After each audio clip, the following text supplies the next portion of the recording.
नाहीतर भविष्यात मोठं जन आंदोलन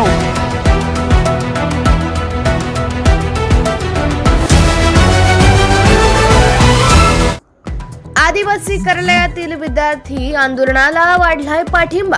शिवसेनेच्या नेत्यांनी दिला आंदोलनाला पाठिंबा। विद्यार्थ्यांच्या मूलभूत हक्कांवर गदा आणणाऱ्या शासन निर्णयाला रद्द करण्याची मागणी।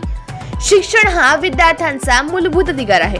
तसेच वसतिगृहात राहण्यासाठी विद्यार्थ्यांना जी वयाची अट घालून देतात आली आहे ती अन्यायकारक आहे। शासन निर्णय काढून 26 वर्षे ही जी वयाची अट टाकण्यात आली ती अन्यायकारक असल्याची बाब या आंदोलनात मांडण्यात आली आहे।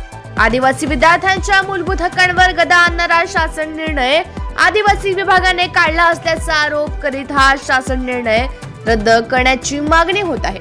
या आंदोलनात मुली आणि मुलं सहभागी झाले असून हे आंदोलन आदिवासी विभागीय कार्यालयाच्या आवारात केले जात आहे। या आंदोलनाला शिवसेना उद्धव बाळासाहेब ठाकरे गटाचे नेते सीताराम भुते यांनी भेट दिली। त्यांनी विद्यार्थ्यांसोबत संवाद करून प्रश्न समजून घेतला। या आंदोलनाला शिवसेनेने पाठिंबा दिला आहे।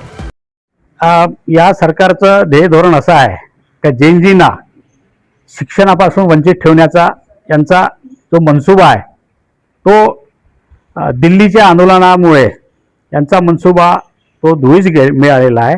आणि आज जे आदिवासी जे विद्यार्थी यांच्यावर जे 26 वर्षाचं बंधन टाकलेलं आहे हे बंधन त्यांनी समजायला मागं घेण्यात यावं आणि जो जी.आर. काढलेला आहे तो असा कोणताही जी.आर. आदिवासीच्या याच्यात काढू नये।